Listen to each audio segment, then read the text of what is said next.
المؤمنين والمؤمنات ثم لم يتوبوا فلهم عذاب جهنم ولهم عذاب الحريق. صدق الله العظيم. اللهم صل على سيدنا محمد النبي الأمي وعلى آله وأصحابه وسلم. اللهم صل على سيدنا محمد النبي الأمي وعلى آله وأصحابه وسلم. میرے معزز مسلمان بزرگوں، عزیز بھائیوں، اغوا کرنے والا ظالم سمجھا جاتا ہے، اغوا ہونے والا مظلوم سمجھا جاتا ہے۔ قال ربی بما اغویتنی، اغوا کا لفظ عربی زبان کا ہے۔ جسمانی اغوا ہو تو اس جرم کی سنگینی کا احساس سبھی کو ہوتا ہے، اور جو اغوا ہو جائے اسے بھی اپنی مظلومیت کا احساس ہوتا ہے، دنیا کو بھی اس کی مظلومیت کا احساس ہوتا ہے۔ جسمانی اغوا ہو، ظالم سمجھا جاتا ہے اغوا کرنے والا، مظلوم سمجھا جاتا ہے اغوا ہونے والا۔ ظالم اس سے ناجائز مطالبات منظور کرواتا ہے، اسے مختلف جرائم کے لیے مجبور کر کے آمادہ کرتا ہے۔ ظالم اغوا کرنے والا اس مظلوم کو مختلف ناجائز مطالبات پر آمادہ کرتا ہے، ناجائز جرائم پر آمادہ کرتا ہے، تو کرنے والا ظالم ہے، مظلوم وہ شخص ہے جو اغوا ہوا۔ دنیا اس جسمانی اغوا سے واقف ہے، دنیا اس جسمانی اغوا سے واقف ہے، اس کو ظالم کہتی ہے اور اسے مظلوم کہتی ہے، اور اس مظلوم کو بھی اپنی مظلومیت کا احساس ہے۔ لیکن میرے عزیزو، نسلی انسانی کے ساتھ ایک اغوا کا سلسلہ جسمانی اغوا سے زیادہ سنگین ہے۔ نسل انسانی کے ساتھ ایک اغوا کا معاملہ جسمانی اغوا سے زیادہ سنگین ہے، اور وہ فکری اغوا ہے، فکری اغوا ہے کہ ظالم بدنصیب آدمی کسی کو فکری طور پہ اغوا کر لے اور مظلوم اغوا ہو جائے۔ لیکن اس کی بدقسمتی یہ ہے، نہ اس ظالم کو ظالم سمجھا جاتا ہے اور نہ اس مظلوم کو اپنی مظلومیت کا احساس ہوتا ہے۔ ایک جسمانی اغوا ہے، ساری دنیا اس کے جرم کی سنگینی کا احساس رکھتی ہے، مظلوم کو بھی اپنی مظلومیت کا احساس ہے۔ لیکن میرے عزیزو، ایک اغوا کی شکل ابتدائی انسانیت سے ہے۔ قال رب بما اغویتنی لأزیننہم فی الارض ولأغوینہم اجمعین،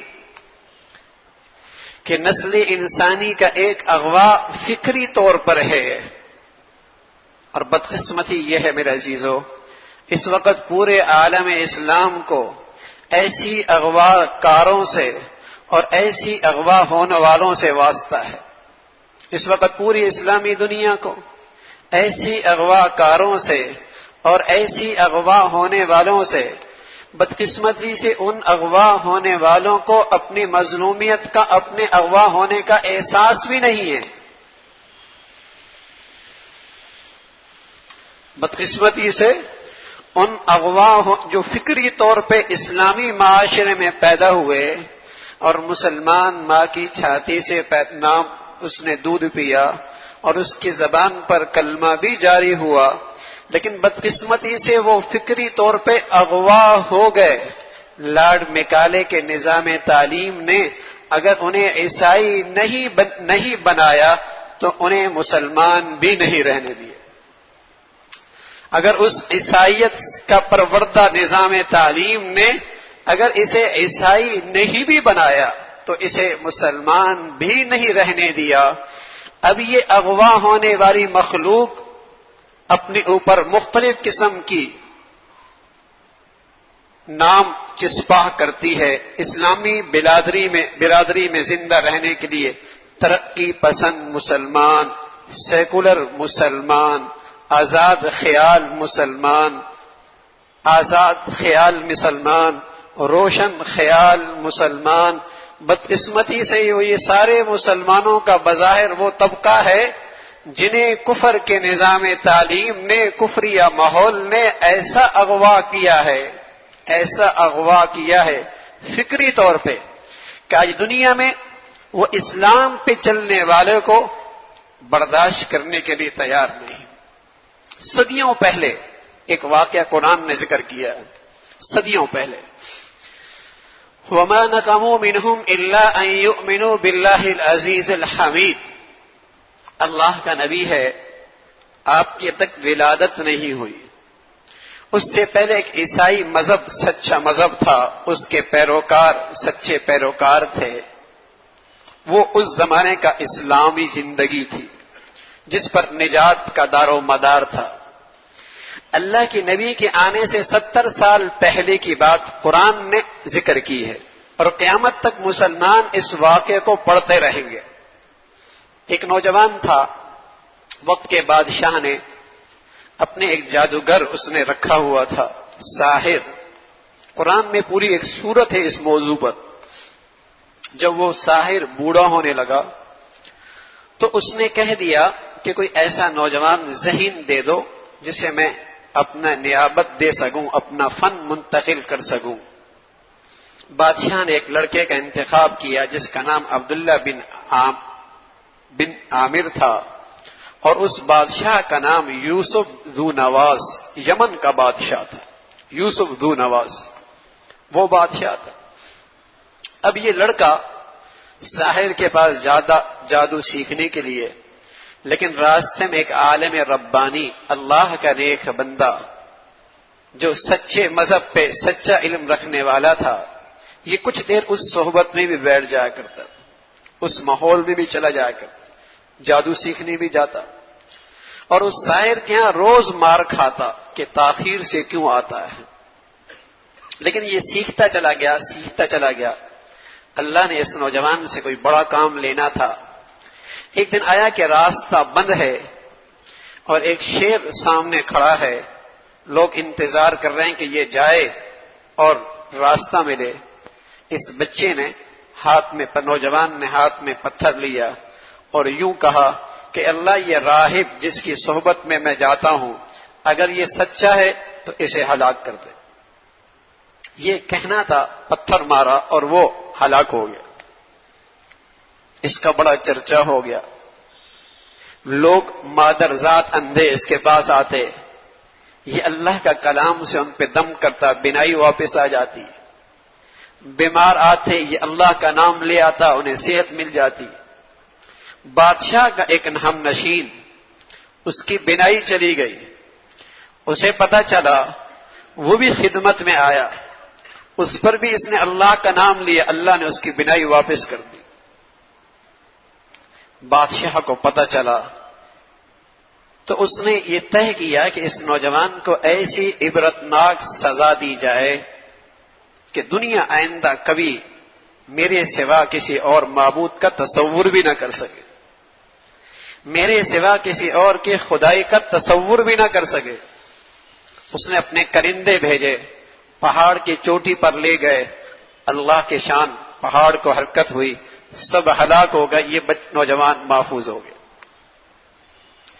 اسے دریا میں لے جایا گیا، کشتی بھی بٹھا کر، اللہ کی شان وہ کشتی لہروں کے حوالے ہو گئی. اللہ نے اس نوجوان کی زندگی محفوظ رکھی.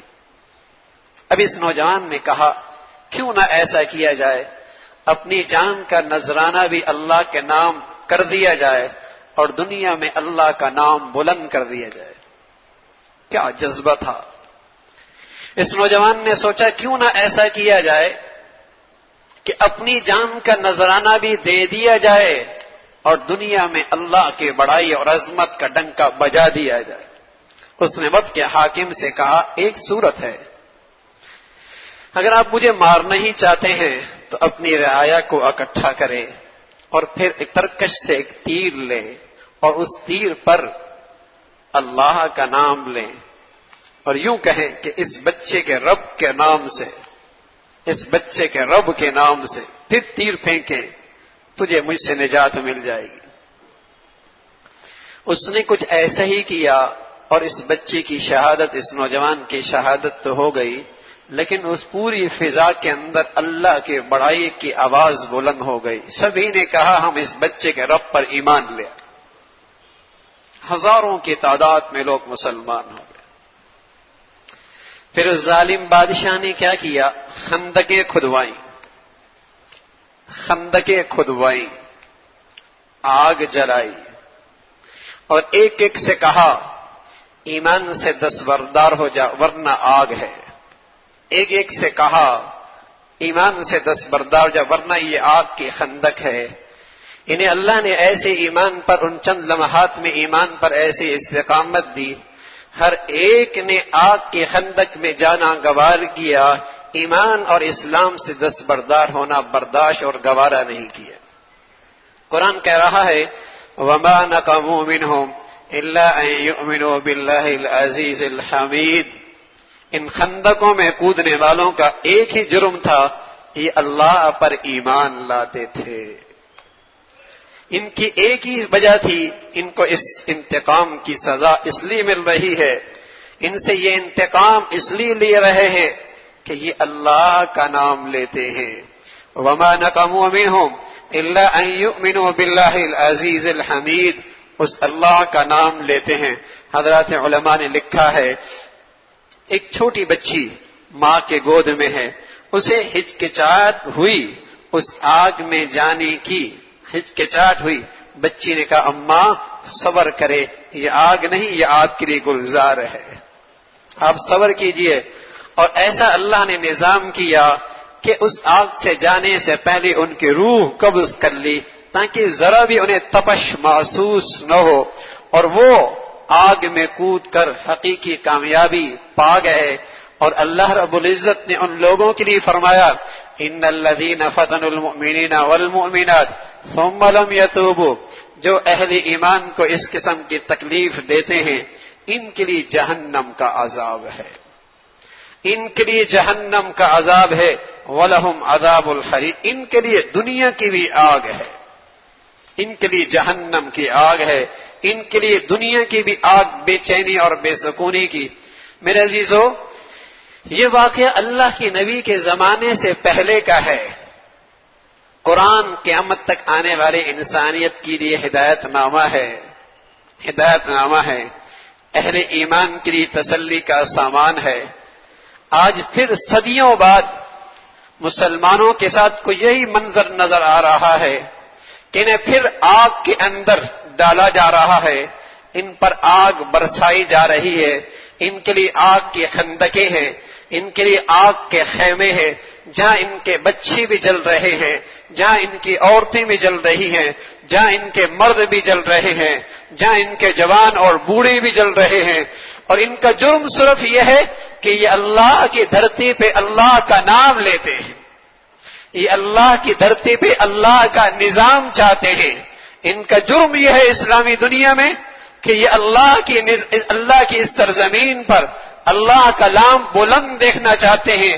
اس جرم کی وجہ سے افغانستان سے لے کر مصر تک اور شام سے لے کر عراق تک ہر طرف مسلمانوں پر آگ برسائی جا رہی ہے۔ کہیں تو اغوا کار براہ راست ملوث ہیں، کفریہ طاقتیں براہ راست آگ برسا رہی ہیں، اور کہیں ان کے نظام تعلیم اور ان کے ماحول سے متاثر وہ اغوا ہونے والی مخلوق ہے جو بظاہر مسلمان معاشرے سے پلی بڑی ہے، لیکن کافروں کا نظام انہوں نے دلوں سے قبول کر رکھا ہے، وہ مسلمانوں کے آج قاتل بن چکے ہیں۔ انہوں نے آج مسلمانوں کی زمینوں کو مسلمانوں کے لیے آگ کی خندقیں بنا دی۔ اب دنیا میں یہ تماشا دیکھیں، وَمَا نَقَمُوا مِنْهُمْ الا ان یؤمنوا باللہ العزیز الحمید. ایک ہی جرم ہے کہ چاہے وہ افغانستان میں چاہتے ہیں تو وہاں اسلامی نظام چاہتے تھے، چاہے وہ مصر کے مسلمان ہیں، کیا قصور ہے ان کا سوائے اس لیے کہ وہ اللہ کا شرعی نظام پسند کرتے ہیں. لیکن میرے عزیزو، کفر مسلمانوں کو یہ پیغام دینا چاہتا ہے کہ اب تمہاری قسمت میں یہ نظام اس زمین پہ نہیں ہو سکتا. وہ ساری قوت اور طاقت اس لیے استعمال کر رہا ہے تاکہ مسلمان آئندہ اس کے نام لینے سے بھی گھبرائیں، اس کے نام لینے سے بھی گھبرائیں. لیکن میرے عزیزو، سادگی مسلم کی بھی دیکھ، اوروں کی عیاری بھی دیکھ. سادگی مسلم کی بھی دیکھ، اوروں کی عیاری بھی دیکھ.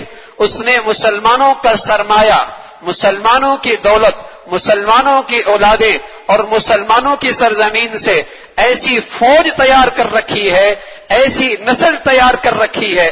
اپنے مسلمانوں کے سرمایے سے، مسلمانوں کی اولادوں کو، مسلمانوں کی سرزمین سے، مسلمانوں کے شہر سے، مسلمانوں کے اداروں سے اس نے اپنی ایسی فوج، ایسی نسل تیار کر رکھی ہے جو مسلمانوں کی دشمن بنی بیٹھی. یہ سادگی مسلم ہے. اسے اپنے دوست دشمن کی پہچان نہیں ہے. اسے یہ اندازہ نہیں دشمن اسے کن کن انداز سے اغوا کر رہا ہے. ایسا سادہ نہیں ہے کفر، ایسا سادہ نہیں ہے کفر کہ وہ اپنا نظام تعلیم ان ملکوں میں لے کے آئے اور لاکھوں کروڑوں کا بجٹ خرچ کرے. الغارہ العالم الاسلامی، ایک عیسائی نے کتاب لکھی الغارہ العالم الاسلامی، عالم اسلامی کی تباہی. اس نے لکھا کہ ہماری پوری اسلامی دنیا کا جو مشینری نظام ہے، فلاحی نظام ہے، تعلیمی نظام ہے، اس کے دو پہلو ہیں. ایک پہلو تخریبی ہے اور دوسرا پہلو تعمیری ہے. ایک پہلو تخریبی ہے اور دوسرا پہلو تعمیری ہے. تخریبی پہلو یہ ہے کہ مسلمانوں کو اپنے عقائد سے دور کر دیا جائے، مسلمانوں کو اپنی نظریات سے، اپنی اقدار سے دور کر دیا جائے. یہ ہمارا اس سارے مشینری نظام کا ایک پہلو ہے. اور دوسرا پہلو تعمیری ہے کہ جو لوگ اس مسلم اکثریت سے الگ رہ کر، مسلم اکثریت سے الگ رہ کر اسلامی ملکوں کے اندر زندگی گزارنا چاہتے ہیں، ہم ان کو ہر قسم کا تعاون کرتے ہیں تاکہ وہ آزادی کے ساتھ مغربی نظام تعلیم کے مطابق، مغربی ثقافت کے مطابق اسلامی ملکوں کے اندر آزادی سے زندگی گزار سکیں. یہ دو پہلو ہیں ان کی انداز دنیا میں ان کے کام کرنے کے. جبل زیتون پر ایک مرتبہ عیسائی پادریوں کا ایک بہت بڑا اجتماع ہوا اور انہوں نے بڑے ہی افسوس کا اظہار کیا اور مایوسی کا اظہار کیا کہ لاکھوں کروڑوں کا بجٹ خرچ ہوتا ہے اور یوں تعلیمی ادارے اور فلاحی کام کے سلسلے ہیں، شہروں سے لے کر دیہاتوں تک ہمارا رفاہی کاموں کا سلسلہ ہے، ایک بہت لمبے منصوبے ہیں، لیکن خاطر خواہ ہمیں نتائج نہیں ملتے کہ عیسائی مسلمان بن جائیں. یہ ایسی تعداد ہاتھ کے پوروں پر گنی جا سکتی ہے، کوئی بڑی تعداد مسلمانوں کے عیسائی نہیں بنتی.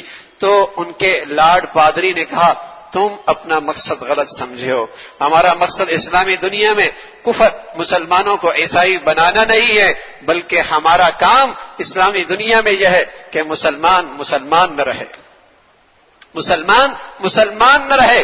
یہ بتاؤ اس میں تم کتنے کامیاب ہو؟ ہاں، اب تو یہاں کوئی ترقی پسند ہے، کوئی آزاد خیال ہے، کوئی روشن خیال ہے، کوئی سیکولر ہے. کون ایسا ہے جو محمد الرسول اللہ کی زندگی کو اور اس نظام کو اس دنیا کے اندر دل و جان سے نافذ کرنا چاہتا ہو، اسے قبول کرنا چاہتا ہو؟ بتاؤ اسلامی دنیا میں ایسے لوگ، ان کے ایوانوں میں اور ان کی عدالتوں میں اور ان کے قومی اداروں میں ایسے لوگ کتنے ہیں جو دل و جان سے اسلامی نظام کو دلوں سے قبول کرنے والے؟ ہم پورے طور پہ کامیاب ہیں اپنی ان ساری مشینری نظام سے، فلاحی نظام سے کہ مسلمانوں کو مسلمان نہ رہنے دو. تو لیکن میرے عزیزو، مسلمان سادگی میں ہے. اسے اندازہ ہی نہیں کہ اس کی نسلوں کو کس انداز سے اغوا کیا جا رہا ہے.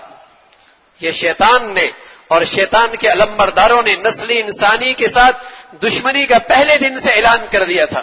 قال ربی بما اغویتنی لَأُزَيِّنَنَّ لَهُمْ فِي الْأَرْضِ وَلَأُغْوِيَنَّهُمْ أَجْمَعِينَ، میں انہیں اغوا کروں گا، اور اغوا بھی ایسا کروں گا کہ انہیں اپنے اغوا ہونے کا احساس بھی نہیں ہوگا۔ لَأُزَيِّنَنَّ لَهُمْ فِي الْأَرْضِ، ان کے گناہ ان کے نظروں میں اتنے خوبصورت، ان کی گندگیاں، ان کی بے حیائیاں، ان کی بدکاریاں اور ان کی ایک ساری حرام خوریاں اس قدر خوبصورت بنا کے پیش کروں گا، لَأُزَيِّنَنَّ لَهُمْ فِي الْأَرْضِ، کہ انہیں اپنے اغوا ہونے کا احساس بھی نہیں ہوگا، بلکہ یہ فخر سے کہیں گے ہم سیکولر ہیں، ہم آزاد خیال ہیں، ہم روشن خیال ہیں۔ یہ مختلف عنوانوں سے مسلمان معاشرے میں رہیں گے، اور پھر دنیا کفر انہیں سند دے دے گی، ہاں یہ دانشور ہے۔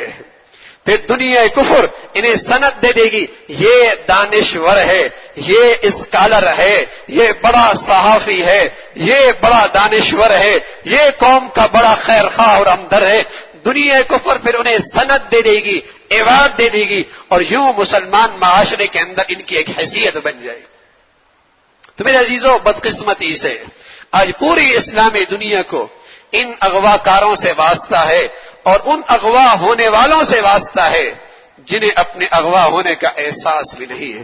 اور دنیا بھر کے اندر خون مسلمہ آج سستا اور ارزاں ہو چکا ہے، اس کے بچے بھی آگوں میں جل رہے ہیں، اور اس کی بیٹیاں اور بہنیں بھی آگ میں جل رہی ہیں، اور 1.5 ارب سے زائد مسلمانوں کی اکثریت ہے، لیکن کہیں سے آواز نہیں اٹھتی، کہیں سے آواز نہیں اٹھتی کہ ان مظلوم مسلمانوں کی حمایت میں کھڑے ہوں۔ لیکن میرے عزیزو، اللہ کے لیے اپنی نسلوں کو بچاؤ، اللہ کے لیے اپنی نسلوں کو بچاؤ، ورنہ یہ ہمارے سرمایے سے ہمارے بچے ہمارے خلاف ہی استعمال کرنے کی سازشیں ہیں، اور ان کے جال پورے اسلامی دنیا میں بنے جا چکے ہیں۔ ہمیں ہوش کی ضرورت ہے کہ دشمن کہاں کا نقب زری کر رہا ہے اور کیسے کیسے ہماری نسلوں کو اغوا کر رہا ہے۔ ہوش کی ضرورت ہے، اور اپنی نسلوں کو ایمان اور اسلام کی صحیح بنیادوں پر ان کی تربیت کی جائے، اور دنیا بھر کے مظلوم مسلمانوں کے لیے رات کی تنہائیوں میں کم از کم آخری درجہ دعاؤں میں تو یاد رکھیں، اللہ ان کی مدد اور نصرت فرمائے۔ اللہ مجھے بھی اور آپ کو بھی کہنے سننے سے عمل کی توفیق نصیب فرما دے۔ وآخر دعوانا الحمدللہ رب العالمین، وآخر دعوانا الحمدللہ رب العالمین، وآخر دعوانا الحمدللہ رب العالمین۔